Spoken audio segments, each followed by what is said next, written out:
Radhe friends, आप सभी का स्वागत है अपने YouTube चैनल में। अगर चैनल को सब्सक्राइब नहीं किए होंगे तो चैनल को जाके सब्सक्राइब कर ले और लाइक शेयर कमेंट करना बिल्कुल ना भूलें। आप लोग कैसे हैं? हम उम्मीद करते हैं कि आप लोग बहुत अच्छे और स्वस्थ और मस्त होंगे और पढ़ने में व्यस्त होंगे। अगर आप लोग मेरे सदस्य हैं, इसीलिए आप लोग की सपोर्ट की ज़रूरत है। आप लोग सपोर्ट करते नहीं, इतना मेहनत से वीडियो बनाते हैं, फिर भी आप लोग उस पे कोई रिस्पांस ना देते, ना लाइक करते, ना शेयर करते, ना सब्सक्राइब करते हैं। एक थोड़ा सा कितना टाइम जाता है आप लोग को लाइक करने में? हम जानते हैं कि स्टूडेंट के लिए टाइम बहुत इंपॉर्टेंट है, लेकिन 1 सेकंड 1 मिनट के लिए तो टाइम निकालिए। चलिए कोई बात नहीं, अगर वीडियो अच्छा लगे तो लाइक शेयर सब्सक्राइब कर दीजिएगा। और हम लोग स्टार्ट करते हैं आज लुसेंट में क्या, लुसेंट में साइंस पढ़ रहे हैं हम लोग। साइंस में भी बायोलॉजी, फिर उसके बाद फिजिक्स, उसके बाद केमिस्ट्री चलेगा। तो बायोलॉजी में क्या, पहले बायो जो है 2 शब्दों से मिलकर बना है, bio plus logy. Bio plus logy, bio का अर्थ होता है जीवन, बायो का अर्थ क्या होता है जीवन, और लॉजी का अर्थ होता है स्टडी। लॉजी का मतलब क्या होता है स्टडी, मतलब जीवन के बारे में स्टडी करना ही क्या कहलाता है, बायोलॉजी कहलाता है। जीवन के बारे में अध्ययन करना ही हमें क्या कहलाता है, बायोलॉजी कहलाता है। जीव विज्ञान शब्द का प्रयोग सर्वप्रथम किसने दिया था, तो लैमार्क और ट्रेविलियनस ने दिए थे। कितने कब दिए थे, 1801 ईस्वी में दिए थे। कब दिए थे, 1801 ईस्वी में दिए थे। और लैमार्क जो थे वो कहाँ के वैज्ञानिक थे, तो वो फ्रांस के थे। और लेकिन ये ट्रेविलियनस कहाँ के थे, तो ये जर्मनी के थे। कहाँ के थे, जर्मनी के थे। जीव विज्ञान की कुछ शाखाएं एपीकल्चर में क्या होता है, मधुमक्खियों के पालन को क्या कहा जाता है, एपीकल्चर कहा जाता है। मधुमक्खी के पालन को क्या कहा जाता है, एपीकल्चर कहा जाता है। और सेरीकल्चर में रेशम कीटों के पालन को क्या कहता है, सेरीकल्चर कहता है। रेशम कीटों के पालन को क्या कहता है, सेरीकल्चर कहा जाता है। पीसी कल्चर के मत्स्य पालन को क्या कहा जाता है, पीसी कल्चर रहता है। मत्स्य लोग कहाँ रहता है, पानी में रहता है ना, मत्स्य लोग कहाँ रहता है, पानी में, यानी मत्स्य पालन को क्या कहा जाता है, पीसी कल्चर। और माइकोलॉजी में क्या होता है, कवकों को अध्ययन को माइकोलॉजी कहा जाता है। और शैवालों को अध्ययन को फाइकोलॉजी कहा जाता है। शैवालों को अध्ययन को क्या होता है, फाइकोलॉजी कहा जाता है। पुष्पों के अध्ययन को एंथोलॉजी कहा जाता है। पुष्पों के अध्ययन को क्या कहा जाता है, एंथोलॉजी कहा जाता है। बोलेगा पुष्पों के अध्ययन को क्या कहा जाता है, एंथोलॉजी कहा जाता है। और फलों को अध्ययन को क्या कहता है, पोमोलॉजी कहा जाता है। फलों को अध्ययन को क्या कहा जाता है, पोमोलॉजी कहा जाता है। पक्षियों को अध्ययन को ऑर्निथोलॉजी कहा जाता है। पक्षियों को अध्ययन को क्या कहा जाता है, ऑर्निथोलॉजी कहा जाता है। इक्थियोलॉजी, मछलियों को अध्ययन को क्या कहता है, इक्थियोलॉजी कहा जाता है। और चींटी और कीटों के अध्ययन को क्या कहता है, एंटेमोलॉजी कहा जाता है। कीटों को अध्ययन को क्या कहता है, एंटेमोलॉजी कहा जाता है। और झाड़ी और वृक्षों के अध्ययन को क्या कहा जाता है, डेंटोलॉजी कहा जाता है। और ओफियोलॉजी, सांपों के अध्ययन को क्या कहता है, ओफियोलॉजी कहता है। सांप काट लिया, ओहो सांप काट लिया, क्या बोलते हैं, ओफ सांप काट लिया, यानी सांपों के अध्ययन को क्या कहता है, ओफियोलॉजी कहा जाता है। सांपों के अध्ययन को क्या कहता है, ओफियोलॉजी कहता है। और छिपकली के अध्ययन को क्या कहता है, सौरोलॉजी कहा जाता है। सारे तरफ छिपकली है, मतलब छिपकलियों के अध्ययन को क्या कहता है, सौरियोलॉजी कहा जाता है। सौरियोलॉजी की छिपकलियों के अध्ययन को सौरोलॉजी कहा जाता है। और सिल्वीकल्चर में क्या कहते हैं, काष्ठी पेड़ों का संवहन को क्या कहता है, सिल्वीकल्चर कहा जाता है। हॉर्टिकल्चर में क्या होता है, उद्यान विज्ञान होता है। उद्यान विज्ञान के अध्ययन को क्या कहता है, हॉर्टिकल्चर कहा जाता है। उद्यान विज्ञान को क्या कहा जाता है, हॉर्टिकल्चर कहता है। फ्लोरिकल्चर में क्या होता है, फूलों की खेती। फ्लोरिकल्चर में क्या होता है, फूलों की खेती। और वही बोल देगा कि फूलों की अध्ययन क्या कहा जाता है, फूलों की खेती होगा तो फ्लोरिकल्चर, लेकिन यहाँ फूलों की अध्ययन बोल देगा तो एंथोलॉजी। फूलों के अध्ययन को क्या कहता है, एंथोलॉजी कहा जाता है। और घास के अध्ययन को क्या कहता है, एग्रेस्टोलॉजी कहा जाता है। घास के अध्ययन को क्या कहता है, एग्रेस्टोलॉजी कहा जाता है। हाइपो हाइड्रोफोनिक्स में क्या होता है, माटी में पानी में मिट्टी के बिना बढ़ते पौधे के अध्ययन को क्या कहता है, हाइड्रोफोनिक कहा जाता है। सिक्के के अध्ययन को क्या कहा जाता है, सिक्के के अध्ययन को नुमिस्मेटिक कहा जाता है। ऐसे ही बोलेगा अंगूर की खेती को क्या कहा जाता है, तो विटीकल्चर कहा जाता है। और कछुओं की खेती को क्या, कछुओं की खेती को कहता है, कछुओं के तो वर्मी कल्चर कहा जाता है। क्या कहता है, वर्मी कल्चर कहा जाता है। वैसे ही बोलेगा कि चंद्रमा के अध्ययन को क्या कहता है, सेलेनोलॉजी कहा जाता है। क्या कहा जाता है, सेलेनोलॉजी कहा जाता है। जीव विज्ञान एक करवंध ज्ञान है। जीव विज्ञान जो है एक करवंध ज्ञान है के रूप में विकसित हुआ, जो कि ग्रीन शाब्दिक अरस्तु ने 384 से 322 बीसी तक के काल में किया था। ठीक है, बोलेगा जीव विज्ञान का जनक किसे कहा जाता है, तो अरस्तु को कहा जाता है। और जंतु विज्ञान का जनक भी किसे कहा जाता है, तो अरस्तु को कहा जाता है। जीव विज्ञान का जनक भी अरस्तु को ही कहा जाता है। और जंतु विज्ञान का जनक भी किसे कहा जाता है, अरस्तु को कहा जाता है। जीव विज्ञान के प्रमुख नियमों और सिद्धांतों का प्रतिपादक कौन किए थे? नियम और सिद्धांत और प्रतिपादक। आनुवांशिक का सिद्धांत किसने दिया था? ग्रेगर मेंडल ने दिया था। आनुवांशिक का सिद्धांत किसने दिया था? ग्रेगर मेंडल ने दिया था। जीव सिद्धांत किसने दिया था? तो जीव सिद्धांत किसने दिया था? डीएच मार्गन ने दिए थे। जीव सिद्धांत किसने दिया था? डीएच मार्गन ने दिए थे। और बोलेगा उत्परिवर्तन सिद्धांत किसने दिया था? तो हैग्रो डी ब्रिज ने दिए थे। किसने दिया था? हैग्रो डी ब्रिज ने। कोशिका का सिद्धांत किसने दिया था? स्लाइडेन एवं स्वयं ने दिए थे। कोशिका का सिद्धांत किसने दिया था? स्लाइडेन एवं स्वयं ने दिए थे। बोलेगा जीव द्रव का सिद्धांत किसने दिया था? तो हर्टविग ने दिया था। जीव द्रव का सिद्धांत किसने दिया था? हर्टविग ने दिया था। बोलेगा उपार्जित लक्षणों की वंशानुगत नियम किसने दिया था? तो लेमार्क ने दिया था। किसने दिया था? लेमार्क ने दिया था।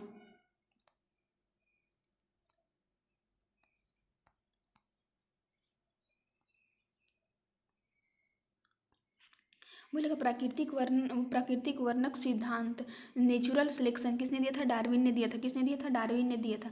द्विपत्ति प्रणाली किसने दिया था? कैरोलस लिनियस ने दिया था। कब दिया था? 1735 ईस्वी में दिया था। कैरोलस लिनियस कब दिया था? 1735 ईस्वी में दिए थे। और फिर बोलेगा डी कुंडली मॉडल किसने दिया था? तो ये वास्टन एंड क्रिक ने दिया था। किसने दिया था? वास्टन और क्रिक ने दिया था।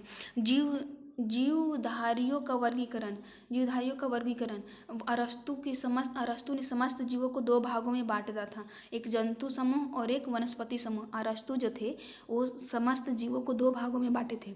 एक था जंतु समूह और वनस्पति समूह। इनका कैरोलस लिनियस का एक बुक था नेचुरल हिस्टोरी। एक था सिस्टमा नेचुरल। जो कैरोलस लिनियस का बुक था क्या था? कौन सा बुक था? Systema natural.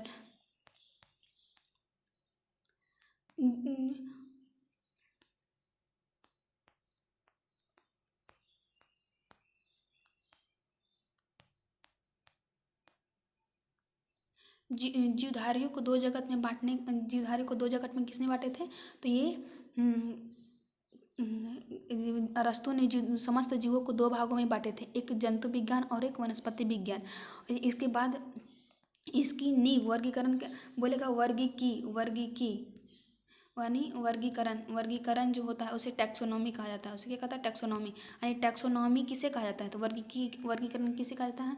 तो बोला जाता है कि विज्ञान की वह शाखा जिसके अंतर्गत जीव जंतुओं को समानता और असमानता के आधार पर बड़े और छोटे और बड़े समूहों में क्या किया जाता है? छोटे और बड़े समूहों में विभाजित किया जाता है यानी बांटा जाता है।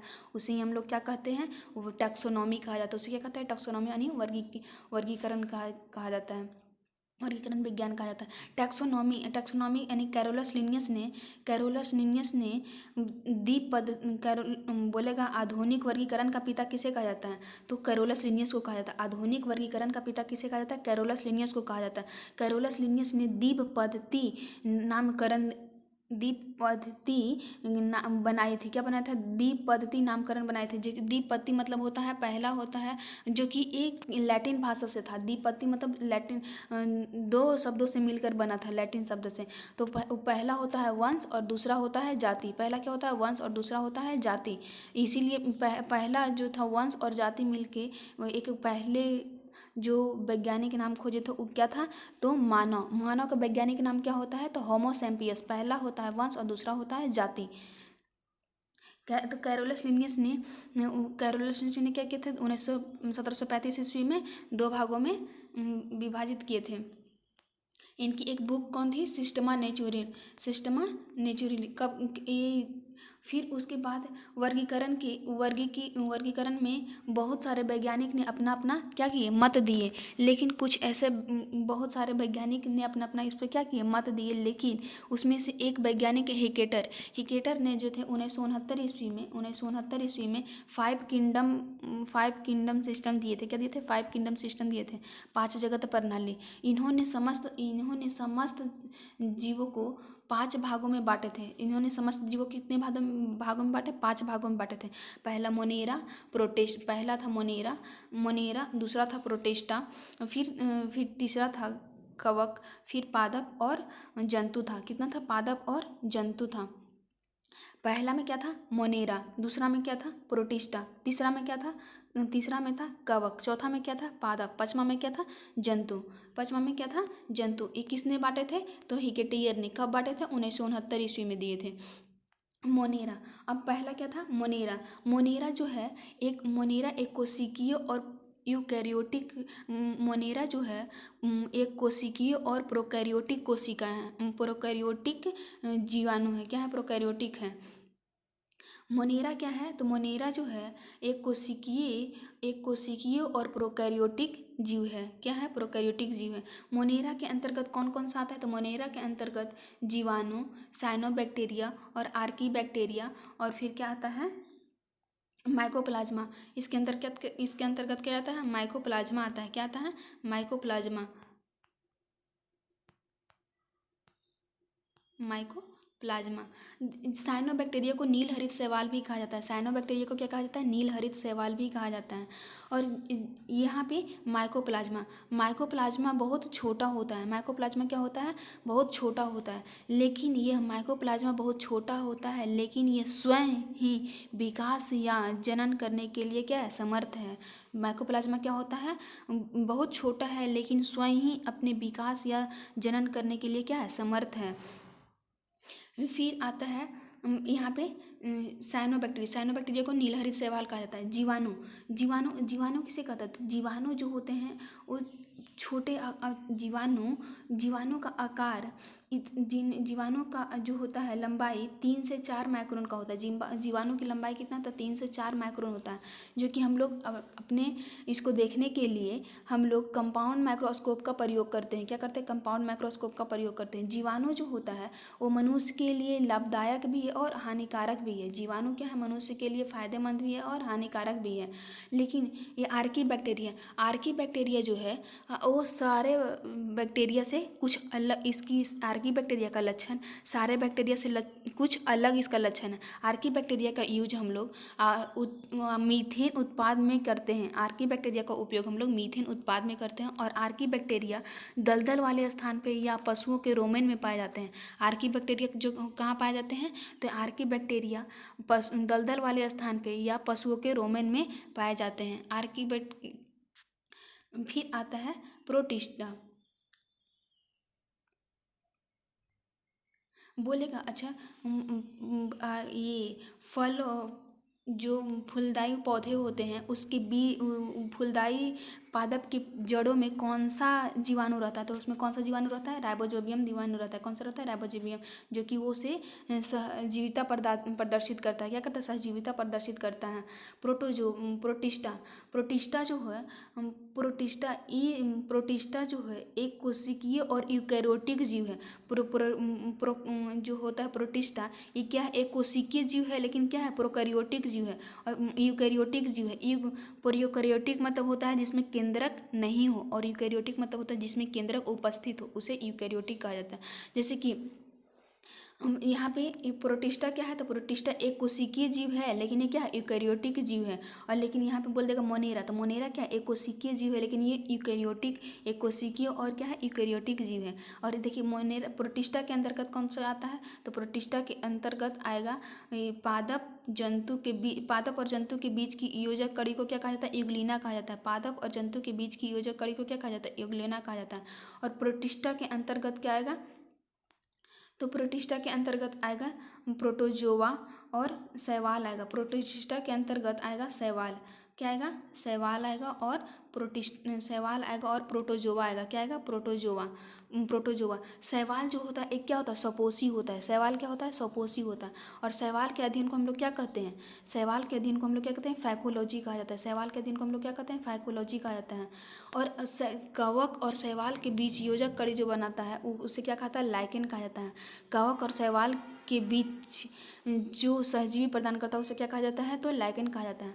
और कवक क्या है? स्वपोषी होता है। स्वपोषी मतलब वो अपना खाना खुद बनाता है, प्रकाश संश्लेषण के द्वारा अपना खाना का निर्माण करता है। क्या करता है? निर्माण करता है।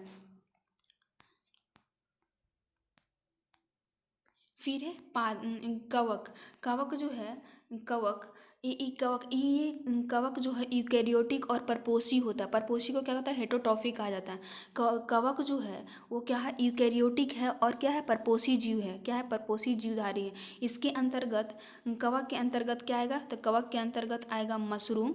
कवक के अंतर्गत क्या आएगा, मशरूम। मशरूम को ही क्या कहते हैं, कुकुरमुत्ता कहते हैं। और ये मशरूम और फिर क्या आ जाएगा, खमीर आ जाएगा। क्या आ जाएगा, खमीर यानी ईस्ट। क्या आ जाएगा, खमीर।